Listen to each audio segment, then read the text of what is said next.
Hey everyone, if you are a high school student or a parent or adult looking to return back into higher education and you need some help understanding financial aid and FAFSA, this episode is for you. Stay tuned.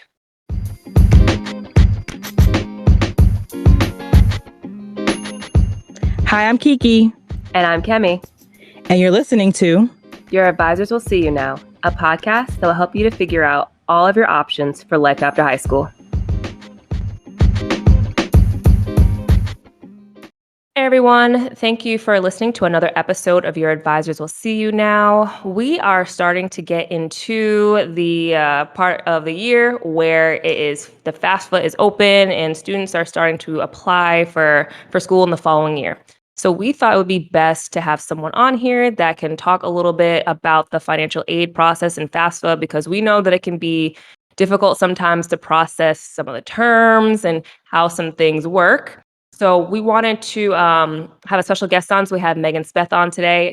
We worked together. And as soon as I met her and I understood, like when she was talking, her understanding of how she wants people to have better understandings of different pathways to less debt and financial aid, I was like, we got to have her on. We got to have her on. So without further ado, Megan, please introduce yourself. Sure. So yes, I'm Megan Speth. I'm the Assistant Vice President of Enrollment Management and the Director of Financial Aid at Mary Baldwin University. Most of my job is focused in financial aid. I run the financial aid office, everything from answering the phone and talking to a student through something to, larger scale items and reporting to the Department of Education and all of that really boring stuff that is behind the scenes. But my favorite part of my job is getting to talk to students, so getting any of the information out to you all. I'm excited to do that. So thanks so much for having me on today. Yeah. Thanks for joining us, Megan. We really appreciate it. I don't think we have anybody, we've had anybody that's like from financial aid yet. We've done it on our own a little bit, but this is going to be great insight. I can already tell. So, just to start it off, can you talk about like what financial aid is, how that can look, and, in there talk about FAFSA? Because I know a lot of students, when I talk with them, they're like, I'll ask them, did you apply for financial aid? They're like, I did the FAFSA. And I'm like, well, essentially you done financial aid then. But can you kind of differentiate those terms and talk about what financial aid looks like in a student's college experience? Absolutely. So a lot of people think about financial aid and only think it is loans or what can I get for free. So I filed my FAFSA and, what can I get for free? And starting off with, it's the FAFSA. It's FAFSA, which is kind of hard to say when I put those letters together. Some people call it FAFSA, but it's an acronym. It stands for the Free Application for Federal Student Aid. And the free part is the part that I always like to emphasize. There are some websites out there that try and get students and families to pay to file the FAFSA. They'll charge you $75. Well, first of all, that doesn't go to the Department of Education. And you're out $75, and you've just put financial information into some kind of system. So it's important. Everything lives at studentaid.gov. They have updated the website, and it's all housed under there. And as of October 1st, students can start filing for next year for the 23-24 FAFSA year, school year, which is kind of crazy to think about in October of 2022, but that's what they're doing. And the FAFSA alone is, it feels daunting sometimes to families. It's, I don't know how to fill this out. There's passwords, there's all of, those processes. The first thing, at least with that, is the Department of Education actually has YouTube videos, which I think are very helpful to walk students and families through that. They have their own YouTube channel where they have they're like animations, I guess. But they will walk students through things. The first thing that they have to get is a federal student aid or FSA ID. And that is, we always tell students to make sure you pick an email address that you'll always have access to, a Gmail, not your high school email. And then a parent will also need it. So if you're an 18-year-old that's going to school, you and a parent are going to need federal student aid IDs. And they have to be separate email addresses, and they're associated with your social security number. And then you can verify, to get back in that way. But that's going to be your federal student ID forever. So we'll talk about loans in a minute. When you start paying loans back, you'll log in with that same username and password to try and get that done. And it's all done electronically at this point. But what the FAFSA does is it collects household information, financial information, and then right now, this is the last year they're doing this, but right now they create something called an EFC, or an expected family contribution. And then your schools are going to use that EFC to help award financial aid, both federal financial aid, but also school financial aid. Next year, they're moving to something called a student aid index. And they're supposed to tell us more about that. So I will have to learn about that. Maybe I'll have to hop back on next year and say, hey, these are the changes that are coming, but they haven't given that to us yet. And so you always want to have your tax information with you when you're filing the FAFSA. Just kind of in front of you, because it's going to go through and ask some questions about your family financial situations. And even though, students are 18 and they think that they're on their own, until you turn 24, unless, or you're married or you're doing graduate school or there's a special circumstance, which you talk to your financial aid office about, you will have to have parents fill it out, even if you're not living at home, which can be confusing sometimes too for students as they go through the process. But that's the first step of filing for financial aid. And even if you don't think, I'm not going to get anything from it, it's important as a first-time student going in to file it at least that one time, just to see what you might get. So I think on building on top of that answer, when a student goes in, they sit down on that final weekend, they're like, I'm going to start applying for my FAFSA. What are the common documents that they need to have with them so they can apply? Yes. So you would have your parent with you, or if you're an independent student, which is, we use terms dependent and independent. That's what you'll hear a lot of, dependent and independent. You'll have typically your 1040 forms. You won't need state tax forms, but you'll need federal tax forms. If you are somebody who owns a business, you will need, those tax forms as well. But what I encourage students and families to do is there's actually an IRS data retrieval tool option in the FAFSA. So you want to have access to those documents in case for some reason the tool is down or it's asking questions that you might have a unique financial situation. But if you're, standard file as head of household or filed as, married filing jointly, that IRS data retrieval tool, as long as you've filed your taxes, will pull that tax information directly into the FAFSA. And then we know it's right because it's what you filed with the IRS. The only exceptions to that is if parents or students have filed married filing separately. It has a hard time with that. And so you'll want to have both tax documents if for some reason somebody files married filing separately, but you'll want to have that in front of you. And typically it's just the 1040 form. It's going to ask questions like adjusted gross income, taxes paid. It is also right now asking the size of the people that are in your household. So if you've got kind of a complex family situation, you might want to call, or there's a chat option at studentaid.gov and say, hey, these are the people that are living under my roof. Because if, mom has her boyfriend living in the household, and he has kids that are there 50% of the time, it can be confusing to figure out who's included in your household. And so call a financial aid office, and they can help you, or the studentaid.gov will help you. But those are the big things to kind of have in front of you, are those tax forms and making sure you understand the household size question, because it can be a little bit more complex than just the people that live in your house. If you have grandma's living here, but she's got Social Security benefits, so you're not supporting grandma, she's just living in your household, she wouldn't be included in that household. But grandma lives with you because she had a stroke and she doesn't have Social Security benefits yet, and mom and dad are paying for grandma, then grandma is included in the household. So that can be a little complicated sometimes too. I know. I said this would be easy. This would be easy. And for most students, it is kind of straightforward. But the chat bot is there, and I think they're staffed 24/7 now, at least, and even for me as somebody who could call, I like using the chat feature even on the financial aid director side, because I like having in writing the answer that they're going to give me, because I save that and I kind of put it in a file. So then if you did file it, you did the chat, and somebody's like, why did they do that? You would have it right there. Why that, you did that way, and you have the answer to it too. Nice. Gotcha. That's smart. So, so a student has applied for FAFSA, done everything you just mentioned. They still have student aid reports that they get after they do all of that. Okay. Can you break down the student aid report? Because that includes like their award, which includes their loans, grants, and all that fun stuff. Yep. So it'll include federally that funding. Okay. So all of this is federal funding. None of the FAFSA is just federal funding, but states use it and financial aid offices use it for institutional funding and things like that. So real quickly, they'll send that student aid. Real quickly, can you just describe from some of our audience members what's a federal versus state? Because maybe they're not. Yeah, I can. So federal is what you get from the Department of Education. So a Pell Grant is a federal grant. The loans, for the most part, that people talk about, that you hear about on the news, are federal loans or Stafford loans, although I don't use that language a whole lot. But that's what you're looking at coming there. And what the FAFSA is assuming is that, and for a traditional going to college, you're going to live at college student, you're going to be full-time, because all of financial aid is based off of that FAFSA information and your enrollment, which is sometimes tricky if you don't know that walking in the door. And that's okay. That's why we are here, to talk you through what might change with your enrollment. But yeah, so the student aid report comes into play with that, where it might tell you that EFC I mentioned earlier, your expected family contribution. And the number, we work with students a lot who have an expected family contribution of 0.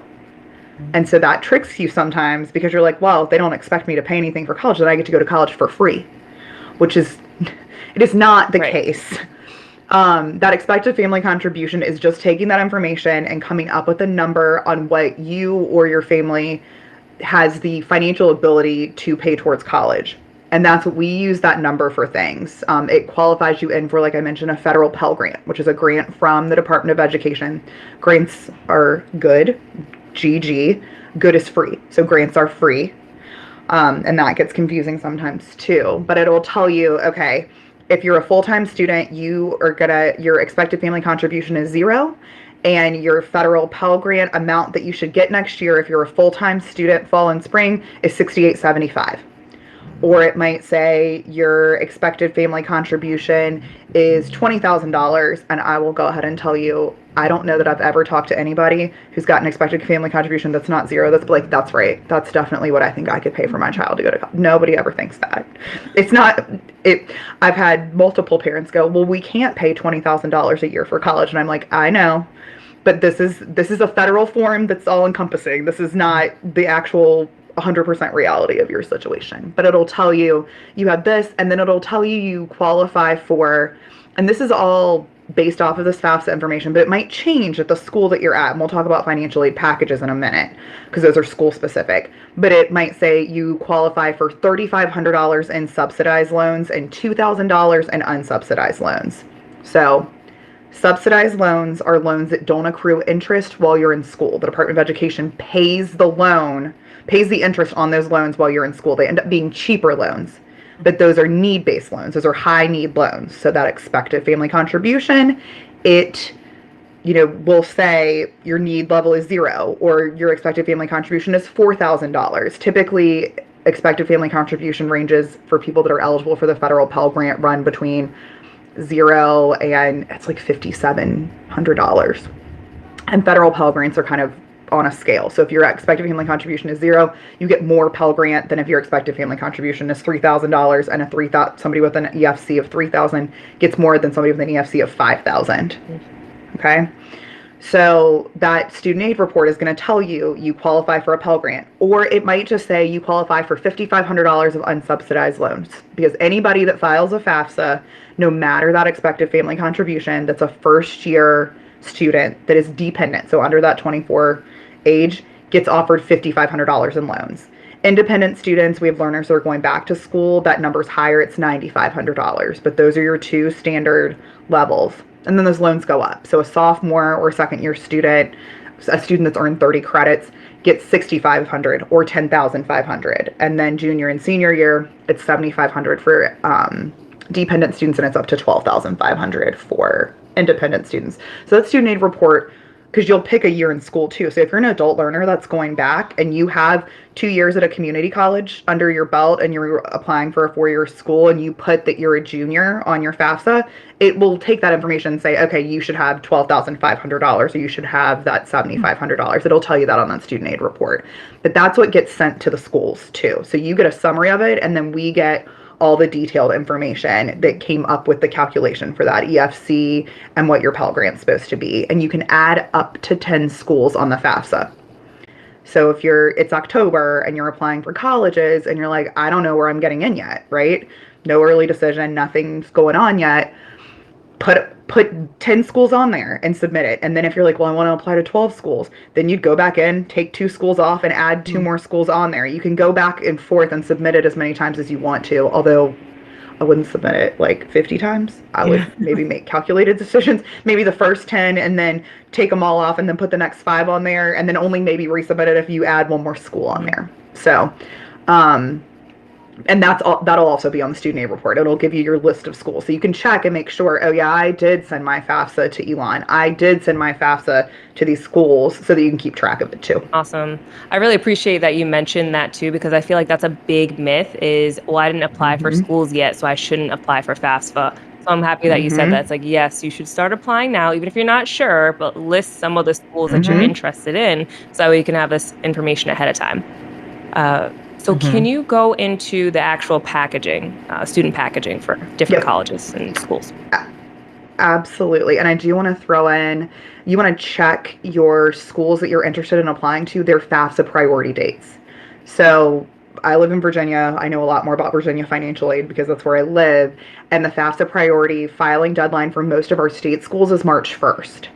Paying attention and getting that FAFSA in on time is important because some state schools you will not qualify for state money if you apply after that priority deadline. You might still get that federal funding, you might get some institutional money, but they only get one certain pot of money from the state to give out. And so they're only going to give it to students who have filed by that priority deadline. It doesn't mean you can't file it afterwards. It just may mean you might not get state funding. We're a private school, so that doesn't really apply to us, but it's important if you're looking at any type of state school or anything like that to make sure you're paying attention to those priority deadlines. So I just want to throw that in there. Since we're early enough, we're in October, I'm not having this conversation in April where I'm like, well, you might already missed it. So we're in a good spot. All right, so packaging at the school. So what happens, and I'm going to talk with my hands even though y'all are doing a podcast because this is how I operate. So if you're listening to the podcast and you want to Zoom call me, I'll show you the hand motions that I make. What happens is all those schools that you sent that FAFSA information to, we get something called an ICER, which is just a summary of your FAFSA information. And a lot of times, depending on what school it is, some schools, we are one of them because we're a small private school, will start sending out financial aid packages in November. So if you've been admitted, you could get a financial aid package in November from us. Other schools, particularly bigger state schools, don't send them out till April 1st. So you may have a while where you submitted your FAFSA in October, but you won't get a financial aid package until April because admissions for that school hasn't gone out yet, and they're only going to package students that are admitted. So if you send your FAFSA to a school that you're not admitted to, you won't get a financial aid package, and they will just not do anything with that information. So it's okay to, send it to schools. Your top, I'm not sure if I'm going to get into the school down to your local community college, if that's one of the things that you're looking at as well, because that's a good affordable option for a lot of students too. So we get that information, and for us, there's different financial aid systems. It gets pulled in.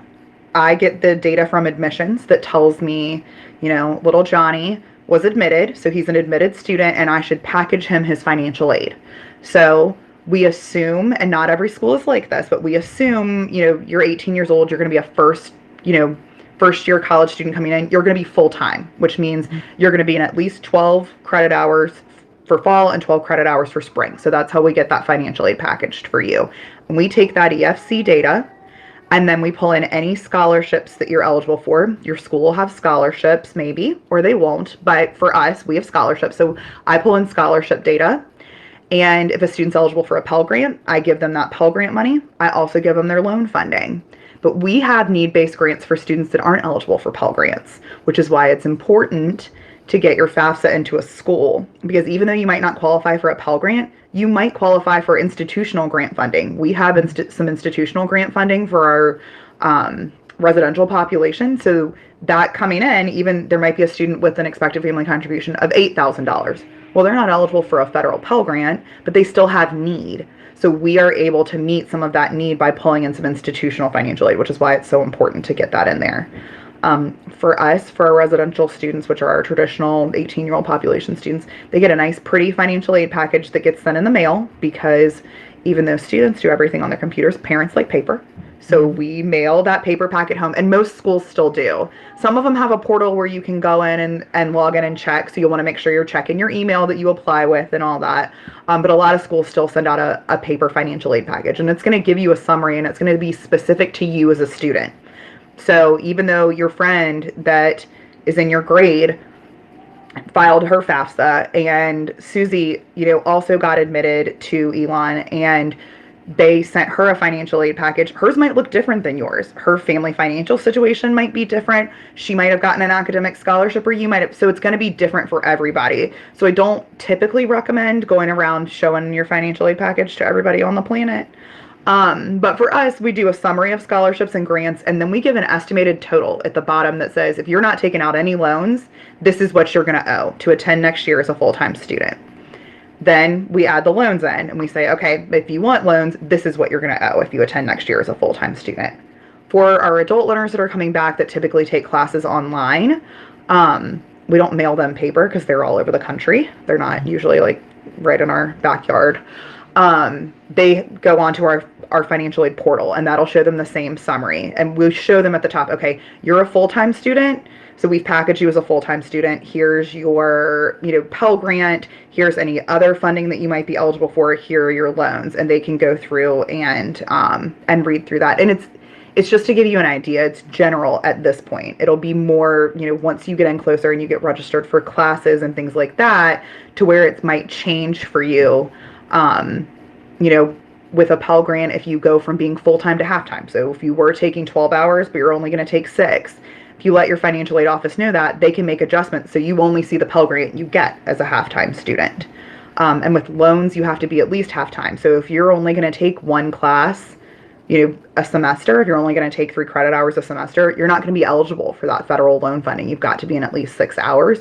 So you'll want to talk to your financial aid office about that too, so that we can sit down and help you plan out, okay, this is financially what you can do. And we might work with your advisor on it too. Some students like that. Some, know what they want, so that we can help you figure it out. The whole point of financial aid is helping you, aiding you in getting your financials in order to go to school. That's the whole point of it. But it's all based on enrollment. So it'll be, based off of that enrollment once we get there.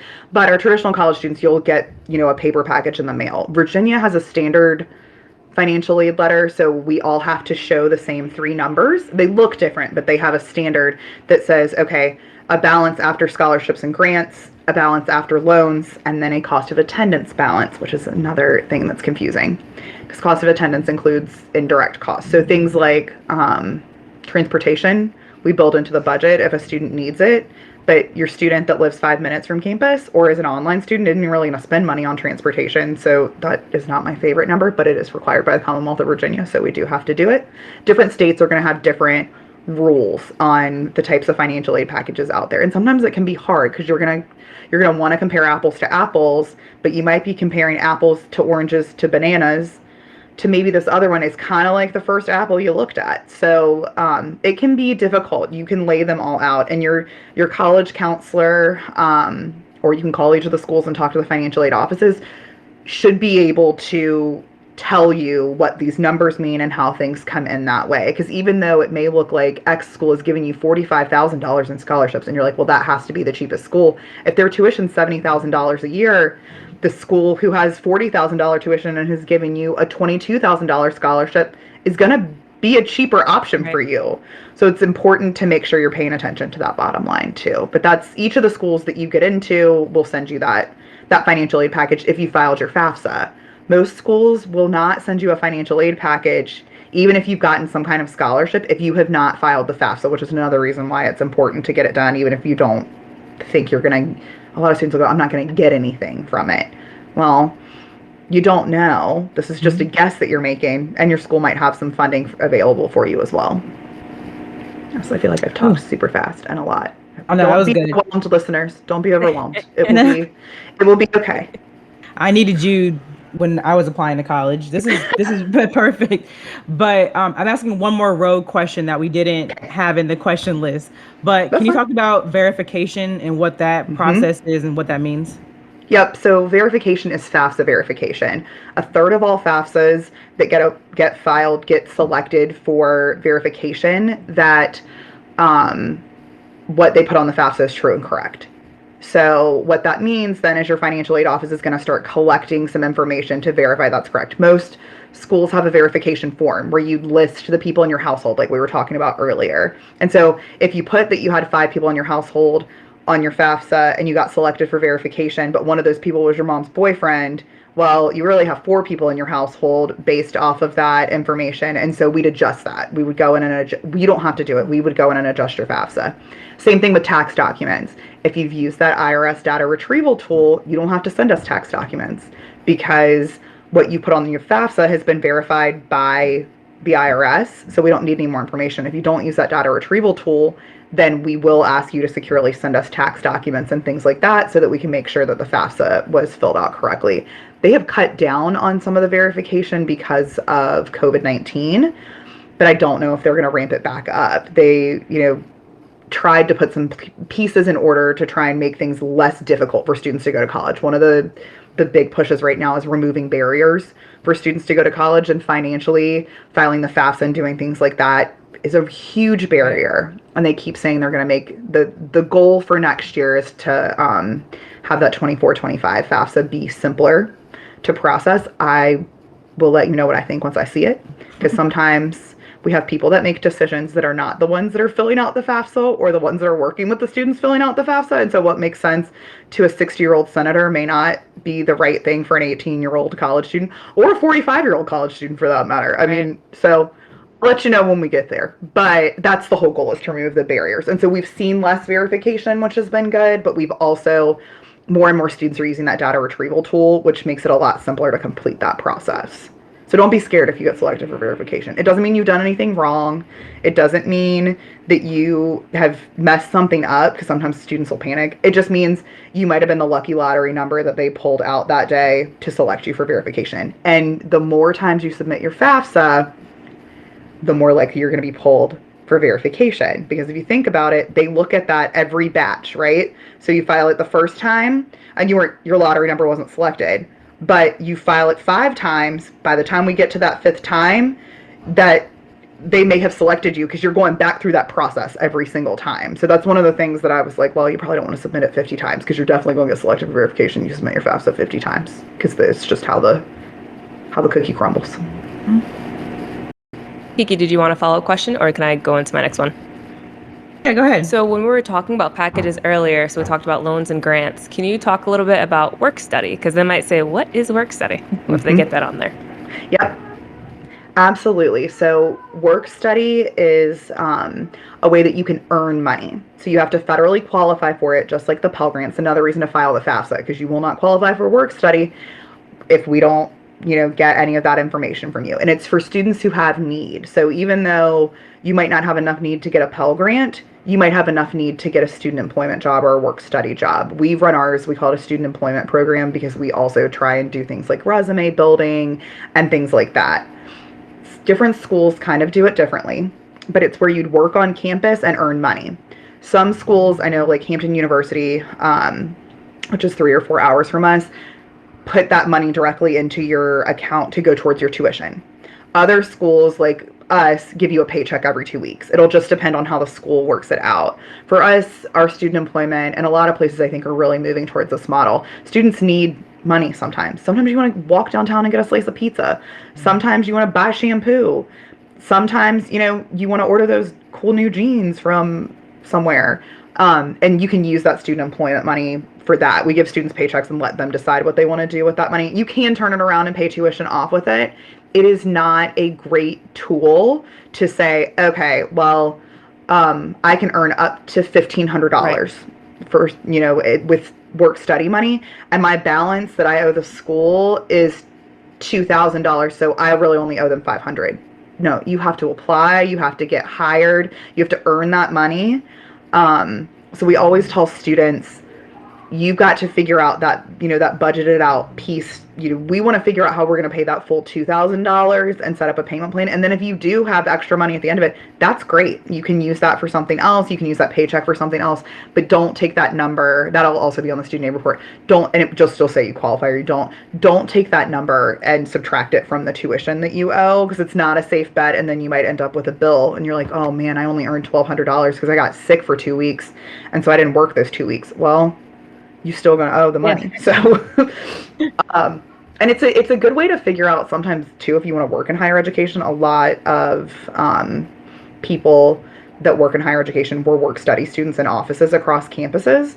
So if you think you might want to do that, I was a student employee in a dean's office when I was in college and liked some of the advising side of it. I did an advising internship over transfer credits because I had worked that job. I was able to get that internship, which helped me, complete my second bachelor's degree and work towards my master's degree. So there are things that you can also educationally benefit from it too. And you can also look and see, I turned some of my, work study into internship hours too. So there are some benefits to that. I didn't have a paid internship, but I had internship hours I needed to do. So while I was at work, I asked for, a couple of extra things. I read transcripts and did some things like that I wasn't doing as a student employee, but because I had that connection and got connected on campus, I was able to do that too. So it's a good way to get to know people other than just your faculty on campus that work in different offices. And plus, I love our work study students. They're great, and we love having them in our office because it's also nice because then I get to know what's going on campus. Right. They will come in and go, oh, did you know X, Y, and Z is happening? There's free snow cones out in front of the library today. I'd be like, nobody told me, but they told my work study students, so now I know I can go get a snow cone. Right. So there's those benefits too. Yeah. I really appreciate you talking about work studies too, because I remember when I used to work at my another institution, I would have students that were doing the right work and like contacting me ahead of time saying, well, if I have a work study for this, so I aim to do this and this. And I was like, I love that you were coming to contact me ahead of time because they were like, I'm going to get this job. How much is the average for the state where you're in? And I was like, so I'm going to say you have to apply. Like you said before, you have to apply for the job. You have to get accepted. Then you got to hope that job can give you X amount of hours, because if the minimum wage is like 15, that means you have to do X amount of hours in an office if they want you to. Yep. And some offices, depending on the university, only want you to work a certain amount of hours because they want other students to have money too. So it's good for you to say that so people can kind of have a realistic goal in terms of this money isn't necessarily 100% guaranteed to put towards tuition. Yeah. It's just that you can earn it. So it's just important to make sure you understand that and not build all of your financial planning on your work study job. And we have less positions than we have students that are eligible for federal work study. So sometimes there are just not enough positions to go around for the students that qualify. So you want to make sure that you're paying attention to that. Check your email. Yes. Y'all all, please check your email. For the love of all, please check your email. I don't email you. Your financial aid office isn't going to email you just for fun. Your advisor's not going to email you just for fun. That is the one thing that I would like to walk around like maybe with a sign all over the world, just going, please check your email. I promise there is information in there once we get to that point. And that's how we communicate with our work study students too. That's when the portal opens. Ours opens in July for them to start applying for jobs. All the jobs are posted. They can go in and start applying electronically then. They won't interview till they get to campus.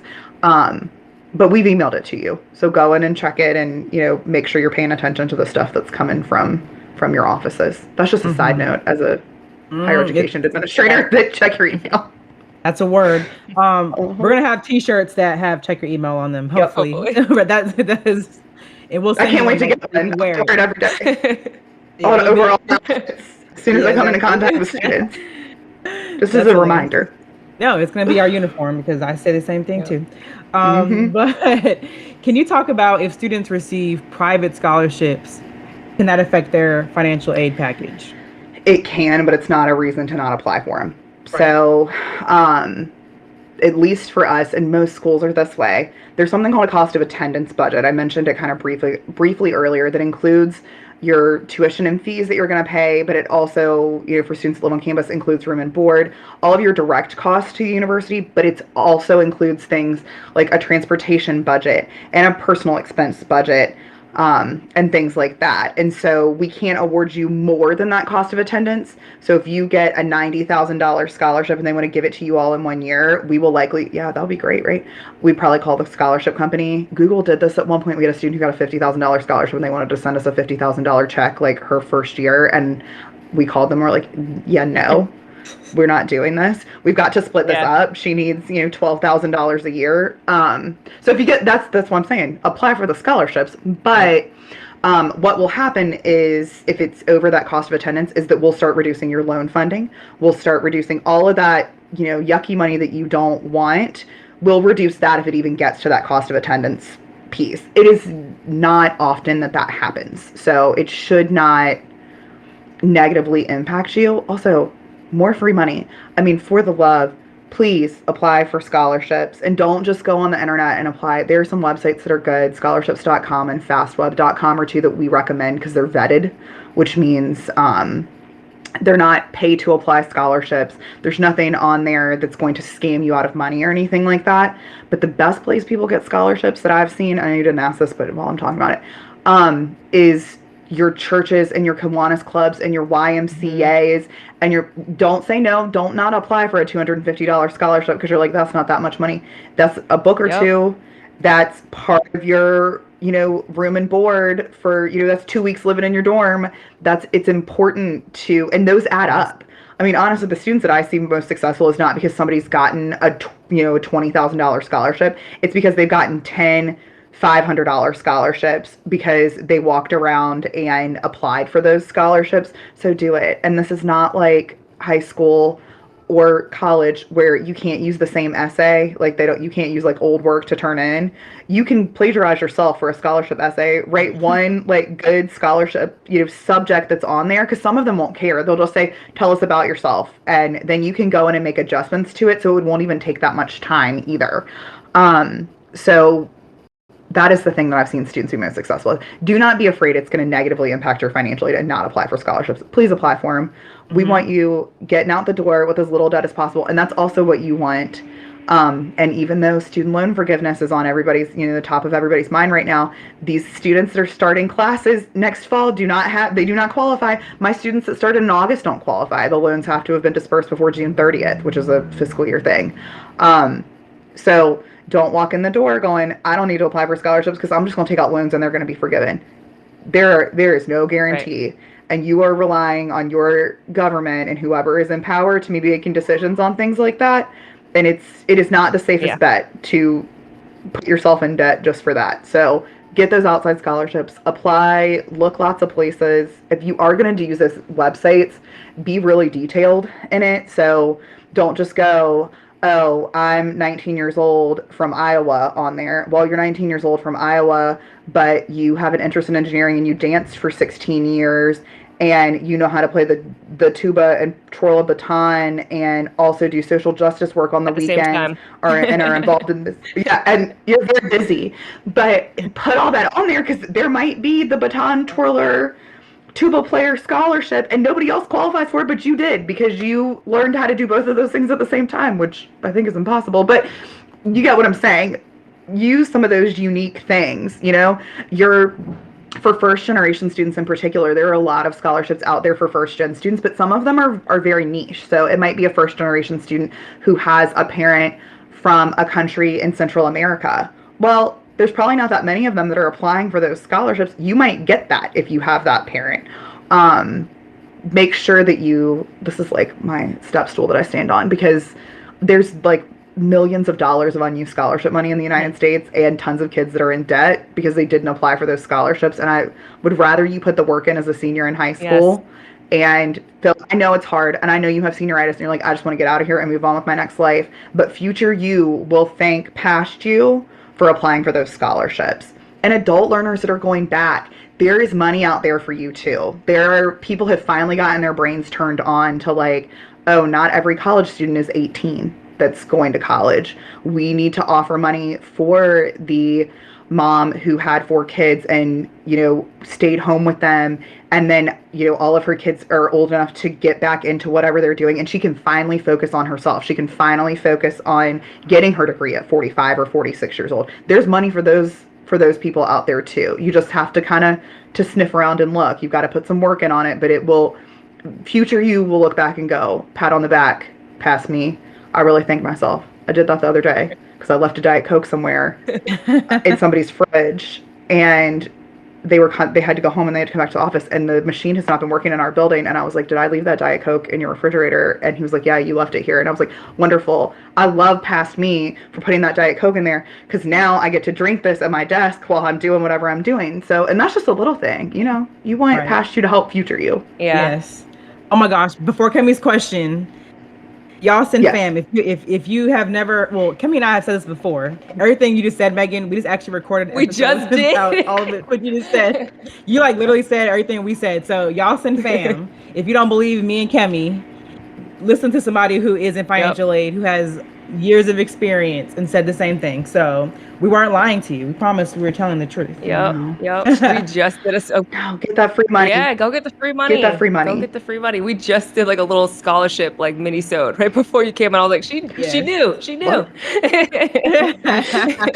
Because that's my thing is I want everybody to walk out the door with the education they want with as little debt as possible so that their lives end up in a place to where they're focused on everything else and not, a $400 student loan payment coming out of their paycheck for the next 30 years. So you really, past you, current you right now can super help future you by putting that work in. So that's my stool I stand on and kind of yell from the rooftops. I'm gonna put on a check your email and apply for scholarships t-shirt. Maybe I need both of those on my shirt.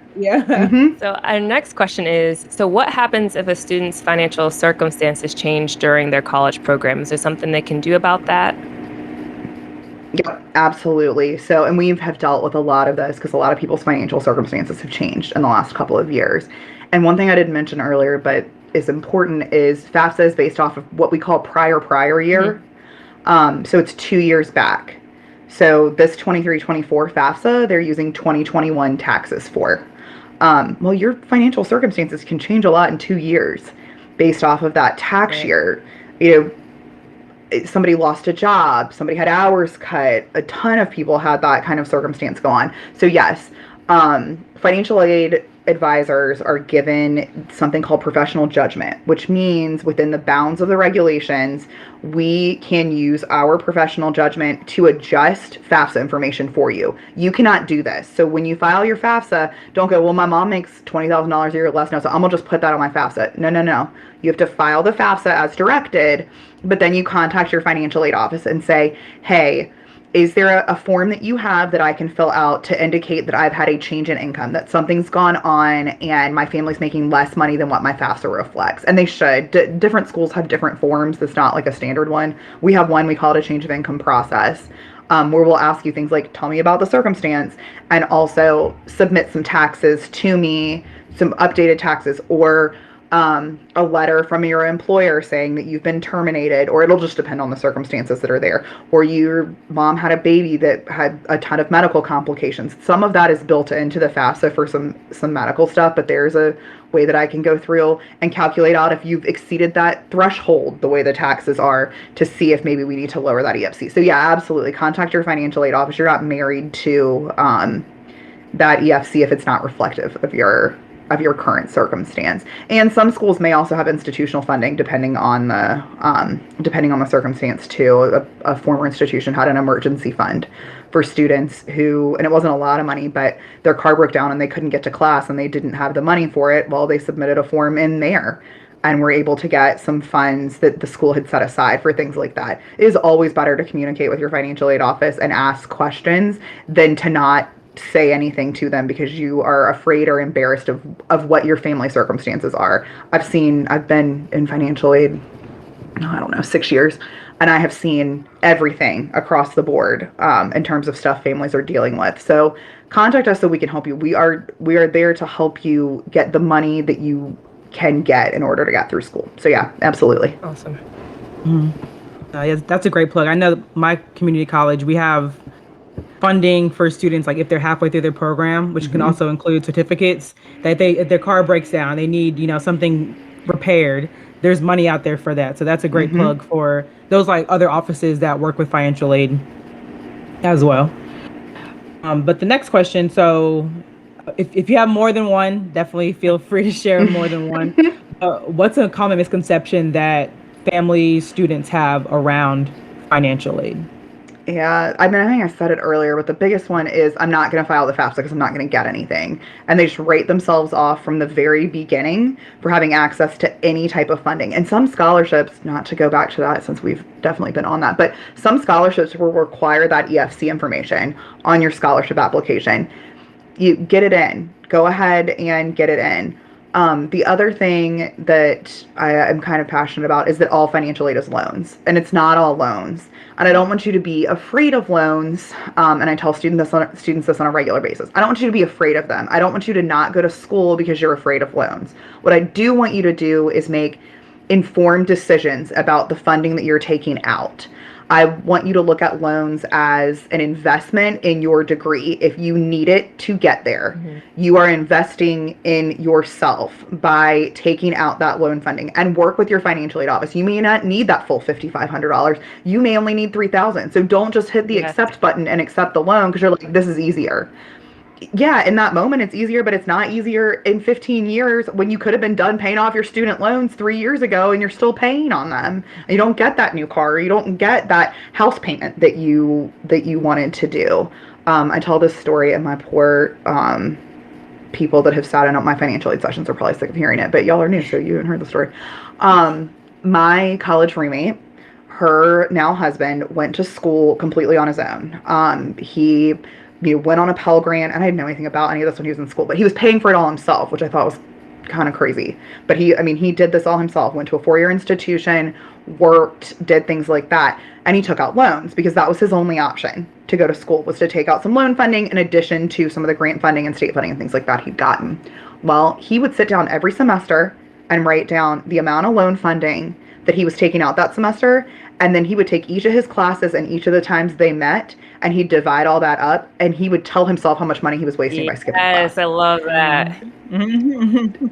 So he never missed class. He missed class for 2 or 3 days when he tore his ACL skiing, and I think that's the only time he ever missed a class. Because he looked at it and said, if I'm paying for it, and if future me's paying for it, then I need to get out of this class what I need to get out of this class. Like, it's stupid to pay for something that you're not taking advantage of, essentially. And I didn't think about it then, because I was like, no, it's more fun to not go to, like, it would be more fun to, like, go out. Why are we not doing this? But now, as someone who's seen, thousands of students go through, it was kind of genius of him, and also kind of impressive that an 18-year-old boy on his own figured all of that out for himself. But I tell students that all the time, just because I want them to know that loans they're not anything to be scared of. I want you to read, I want you to listen, I want you to pay attention to what I'm talking to you about with loans. They are a resource that's there, just like you take out a car loan or a house loan or anything else. They just are in the news a lot more often. But you need to work and only take out what you actually need in order to be successful. Do not take out more than that. Parents, there is a Parent Plus loan, which is an option. It's another type of federal loan that parents can apply for. Do not just sit down and go, well, little Johnny has $20,000 left on his bill he's got to pay this year. I'm taking out the $20,000. If you could take out a $10,000 loan and put the other $10,000 on a payment plan, do that. Most schools will let you pay however you want to pay. Like, in terms of, you want to, pay $300 a month and take out a Parent Plus loan, then do that. Don't undercut yourselves either. Because for a while, like, if you still had a Parent Plus loan and you passed away, they would give it to your child, like, and your child would have to pay it off. Yep. I think they've changed that. But even still, pay attention to the loans that you're taking out. Don't just say yes because it's offered to you. I am required to offer you what you are eligible for. That is my job. That is what I have to require. I have to offer you what you are eligible for, but you do not have to take all of it out. So I want students and families in particular to figure out what is financially viable for them, and work with your financial aid office. And it might change from year to year. You might have to take out a loan that freshman year, but maybe you get a scholarship your sophomore year, or you've worked a little bit more and saved up some money over the summer. Don't just take out the loan because that's what you did last year. Don't take it out. Save yourself that funding so that you look at it and go, okay, I know that this is the smart move for me. One other thing that I'll throw in there when I talk about loans is, we've talked about federal loans. We've talked about the FAFSA and things like that. There are private lenders and private loans out there. I am very apprehensive of them because they do not, your Sally Mae's and things like that, but also your banks and different organizations have these private loans, but they may not have the same terms. So you may only get that loan for 5 years, and you didn't finish school in 5 years, but you had that loan for 5 years. So you're in school, but you're not working, and you still have to pay that money back. There are some private lenders that are fine, but if you are going to go that route, if that's what you've decided to do, you have got to sit down and read the terms. And honestly, if you've got anybody that's a lawyer, you might want them to read the terms too, because the federal terms I know well. It's established, it's law. You, as long as you're in 6 hours, don't have to pay loans back.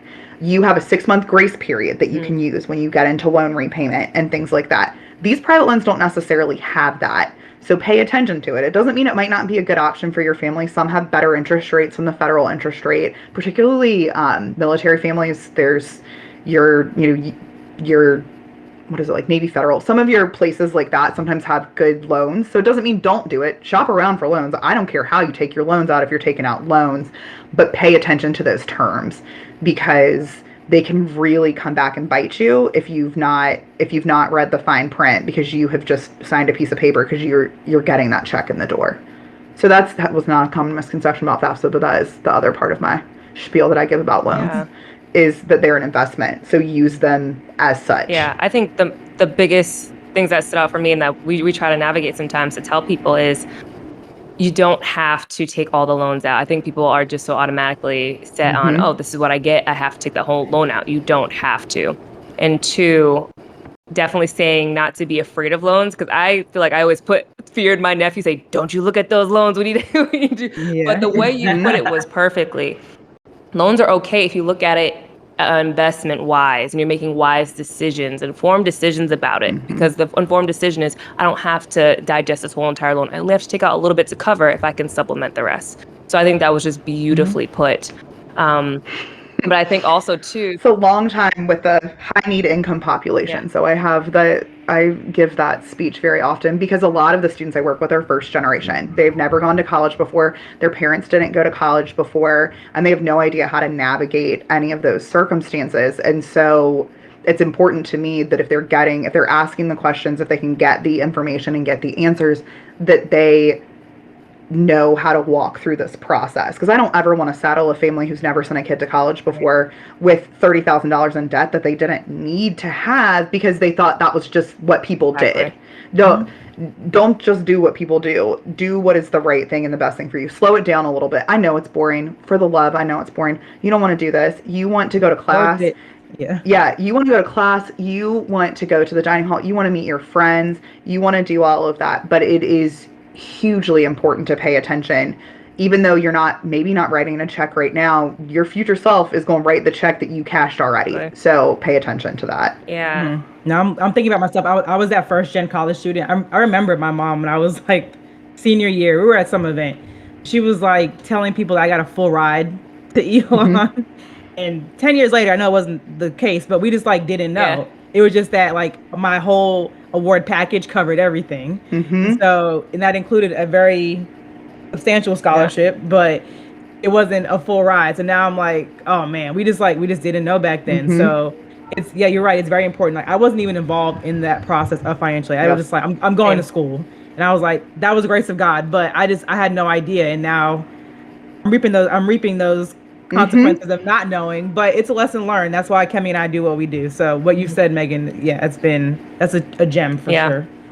Oh, I have like an additional question on top of that. So because we always talk about loans, but I think a piece that students don't understand that's important about loans is interest. Can you define what interest is and an example of that for them so they can understand what that is? Yep. So interest is essentially you paying for borrowing that money. You are paying for borrowing that money. It's the same thing as if you went down to the check and the cash place down there and they gave you a check for $20, but they charged you $8 in fees on top of that. So, you owe them that money. So that $20 really cost you $28. It's kind of like that. It is you paying to take out the loan. They are hoping to knock down interest rates and fees, but the interest rate also changes every year. You don't just lock in and go, okay, great, I got a 3% interest rate. It's mine for the next however long. No, interest rates change with each academic year. They declare a new interest rate. And what that means is even though, you might take out $20,000 in loans, that interest has sat there and accrued while you've been in school each month. It has started to add little numbers on there, and it's a percentage.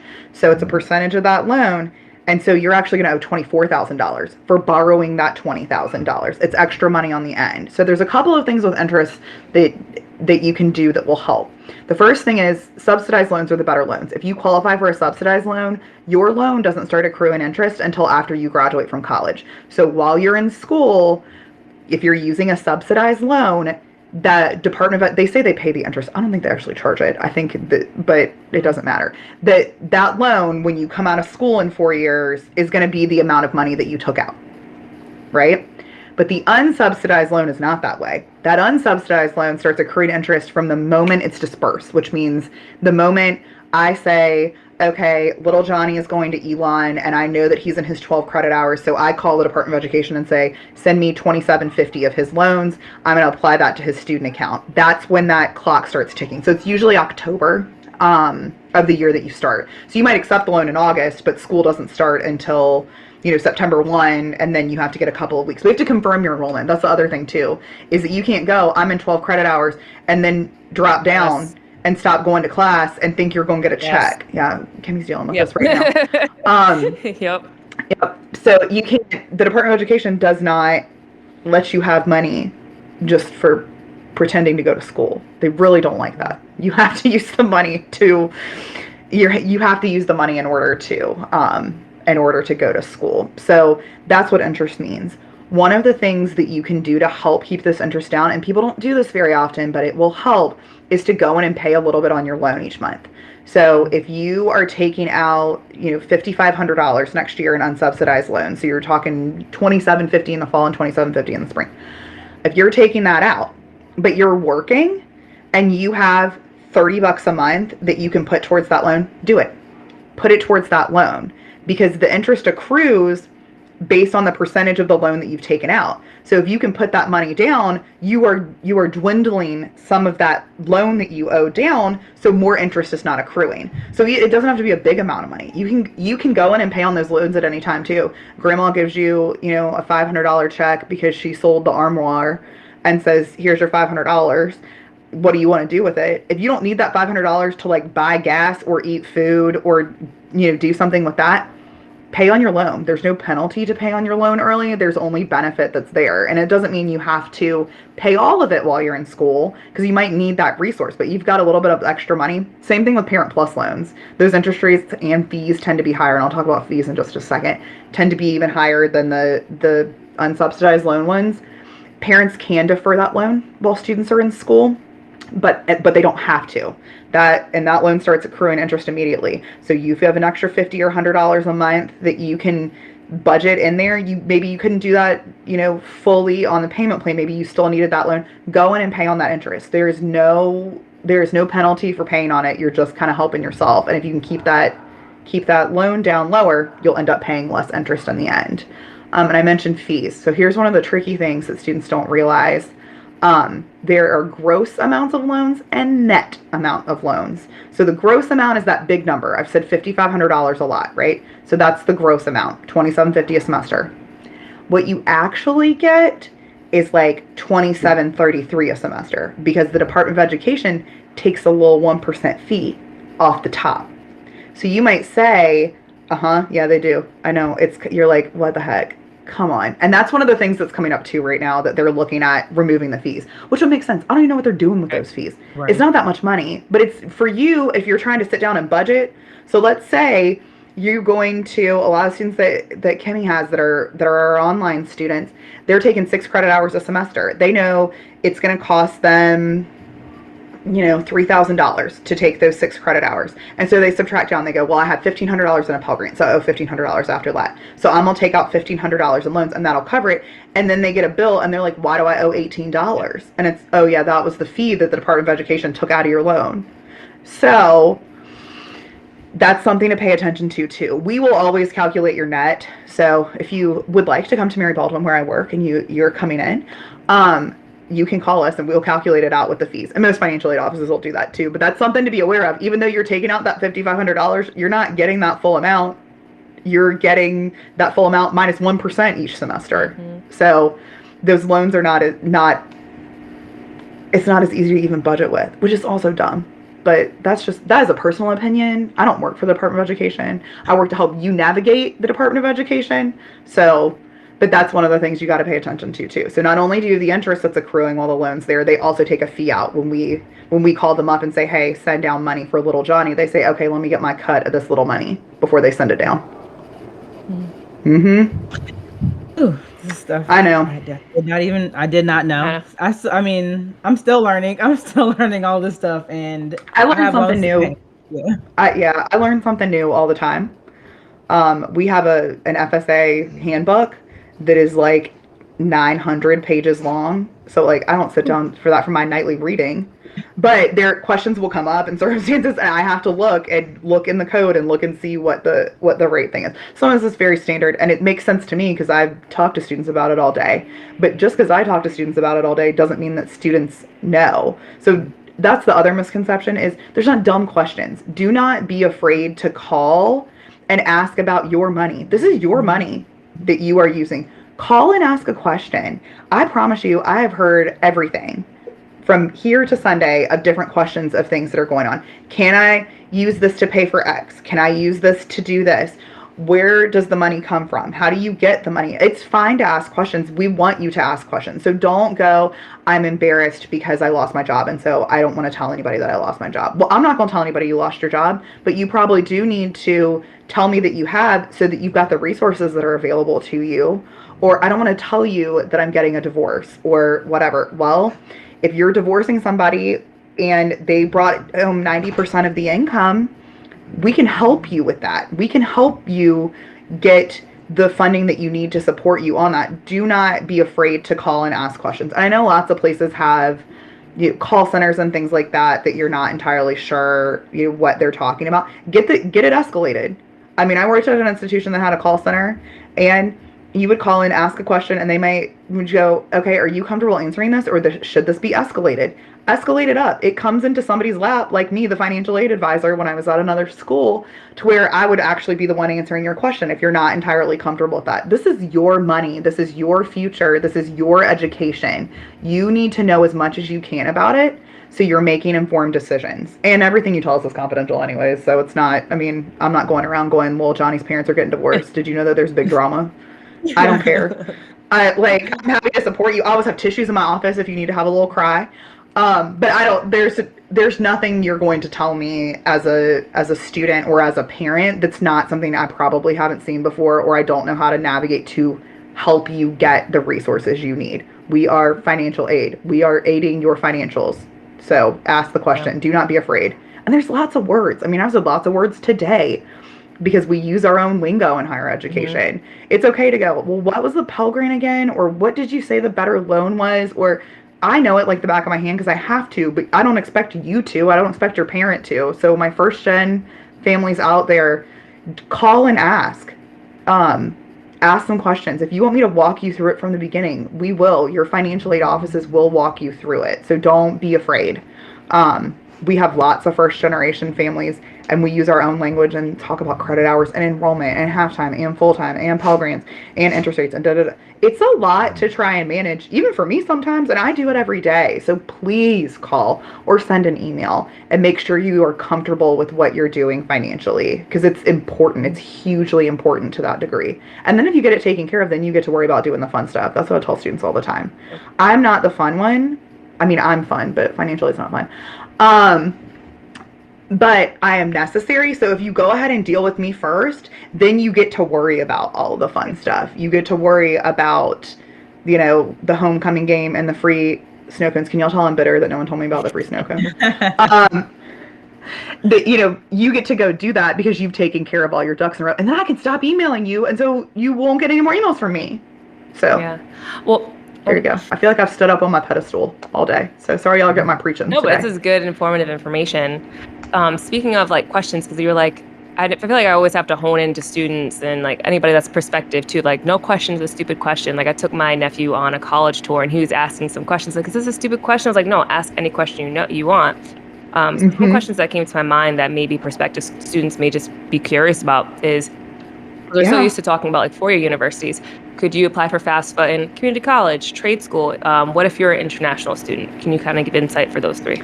Yes, Absolutely. So the first one, community colleges, yes. And I mentioned earlier, and I work for a 4-year university.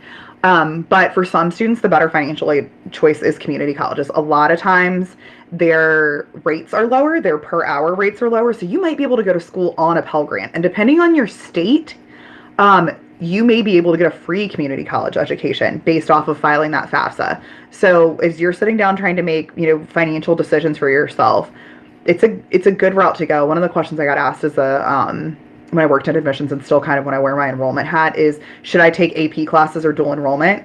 Well, it depends on what your goals are and what your financial situation is. If you want to get into an Ivy League school and you're doing that, they're probably going to look at those AP scores. That's important to show that knowledge. But if you are a student who's like, I don't really care about having a Harvard sweatshirt, like I could just order one from the internet, I don't need a degree from there. I actually would like to get through school sooner and take out less debt. Take those dual enrollment classes too at your local community college. Get some credits before you get into school. You might be able to graduate in 3 years. You know how much debt that cuts down on? A good amount, because you've taken those classes and done those things too. Or lots of students will go to community college for 2 years and transfer in. Lots of states have transfer rules where I know in Virginia, you can get your associate's degree in 2 years and then transfer to a 4-year school. And most of those 4-year schools, including schools like the University of Virginia, which is a very difficult school to get into here, have guaranteed admissions agreements from the community college into that 4-year university. So don't just box yourself out because everyone has decided, well, that's what you do. You graduate from high school and you go to college. Well, yeah, if that's what you need to do and that's the right thing for you as a student, but also if finances are something that you're worried about, if that's going to be your biggest barrier to college, there are some other ways to get there. So yes, file your FAFSAs for community colleges. Trade school, it depends on the trade. The Department of Education does not right now pay for your, we have a shipyard. Where I grew up, there's a shipyard, and they have a school called the Apprentice School. You cannot file the FAFSA for the Apprentice School. There's not a degree you get from there. Right. But like the Stanton School of Cosmetology that's in town, they do have a FAFSA option. So it just depends on the degree that you're earning. You can typically only get financial aid for a degree. So a degree that you're earning, whether it's an associate's degree, a bachelor's degree, a master's degree. There's a couple of exceptions, particularly for teachers, going back to get teacher licensure. But for the most part, you're earning that degree. So it depends on the trade school. Ask the question, if that's a route that you're thinking of going, if you're going to be a welder and there's a community college in your area that offers a welding certificate and you could use that to be a welder or a plumber, which honestly, sometimes those people make more money than those people with all these degrees we got sitting here. Yep. Like, yeah, I have a master's degree, but the plumber up the street, I'm pretty sure, is making more money on his emergency toilet calls. Like, it just depends on the circumstance and what's the right fit for you. And if you want to go back and get a degree or a certificate or things like that, it just depends on what that is. International students cannot, that actually reminds me of one other thing. International students cannot, they can file the FAFSA, but they don't get anything. You don't qualify for any federal funding. Most of the time, if you're an international student, you want to contact the school directly and see, is there a form that you want to fill out? Some schools have international student financial aid forms that they aid off of. Some don't give international students financial aid. Some have agreements with certain schools to where you might pay a lower rate as an international student. So it's a little bit more difficult to navigate the waters as an international student coming into the United States. But if we have a student out there, if you're an undocumented student, you can file the FAFSA, and some schools will use that FAFSA information to give you funding. You will not qualify for any federal Pell Grants as of right now, but DACA is on the board, so here's to hoping that that will be a different situation for you. Mm-hmm. But if you're a student who is a U.S. citizen and your parents are undocumented, you are FAFSA eligible. You can file that FAFSA. You would put your parents' social security numbers in as zeros, put in their financial information. You are a United States citizen, so you qualify for federal funding. So do not file the FAFSA because your parents are undocumented and you're afraid. Don't do that. I've never seen anything happen to anybody. I don't know if students can get nervous. You can also call me and I'll talk you through it. But don't let that be a barrier to you. If your parents are undocumented, but you were born here, or you are a citizen or a eligible non-citizen, which typically means you have your green card. Those are the people that can file a FAFSA. File it. Don't let that keep you from going to school. Just because your parents are not citizens, that does not mean you are not qualified or eligible for federal funding. When you said international students, that reminded me of that, because that's a little bit of a different mindset. And we have a good number of students that apply to our school every year. They're undocumented students that we walk through the process. But yeah. Whew, this was really good information. No, I'm just sitting here thinking, I'm like, we need a third co-host. It's about to be you, Megan, because me, like, it'll be cool. Yeah, I mean, but no, for real, like, that was great information. I mean, I think we have in the past, like, talked about it surface level, like, from what Kemi and I know, but you just, like, did a really deep dive. I think this will benefit a whole multitude of people, hopefully millions of people are listening to this episode. We'll send it out. We'll get it out there so that people can get that information. And I appreciate you guys having me on. I didn't pick financial aid because it was glamorous, but I got into it because there's so much information out there and so many things that are difficult to navigate. And so if I can help a student get through school with, $15,000 less in loans and get that degree that she wants to earn, it is worth the time that I spend going to high schools and helping people file FAFSAs and doing some of that kind of stuff on top of serving our current student population, because it's important. It impacts the rest of your life that you're making decisions sometimes at 18 years old. So we want to make sure that you've got the information to be there. So I really appreciate you guys having me on. And advising in financial aid, kind of have to work hand in hand anyways, because financial aid is based off the FAFSA, but it's also based off of enrollment, and that can also get kind of complicated depending on circumstances. So thank you for inviting me to be here. Yeah, no, thank you so much for being on here. We really appreciate it. And we're definitely going to stay in touch, because you mentioned things that may come in you all work together first of all, but on the podcast, we'll stay in touch, because you mentioned things that are coming in the pipelines, down the pipelines. In the future. So we'll definitely have you back. But yeah, thank you, Megan, for being on. We really, really appreciate your time and your wisdom. My mind is expanding for sure. Well, you can meet me later if you've got more questions. If you're like, personally, for me, what should I do about that's fine. I have friends that text me on occasion, are like, what does the student loan forgiveness mean? And I'm like, well, did you read the information? Because there's like a link that you click, things like that. So there's no reason for me to have this knowledge if it's not helping people, because it doesn't help. I mean, it doesn't help me just sitting in my brain. So I would love to come back on and help students together. I think that would be great. Yeah, no doubt. That sounds awesome. Y'all are cool. We like you too. No, thank you. No, you've been awesome. You've been awesome too. But yeah, everyone, thanks for listening. Please, please, please, if you don't share anything else from this podcast, I think this episode you should share with everybody. Parents, students, grandparents, whoever heard this episode, share it with somebody, because financial aid can be scary waters to navigate, but if you ask the right questions, talk to the right people, it should be simple. It can be simplified. I'll say it that way. So thank you all for listening, for tuning in. Again, please make sure to like, share, subscribe to the podcast. Follow us on social media. We're on Instagram and TikTok at Yawsyn Podcast, YAWSYN Podcast. There will be things in the show notes about financial aid that we will link if you're not sure how to find it. Google's free, but we'll make sure to make it easier to find. And if you are feeling blessed to be a blessing to us, our Venmo is in the description or the show notes as well. So thanks for listening, and we will see you next time. See ya.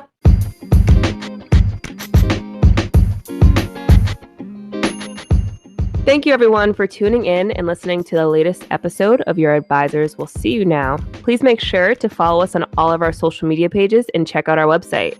Take a look at the show notes below. And please make sure to subscribe and share this podcast. Also, show us some love and please leave a 5-star review.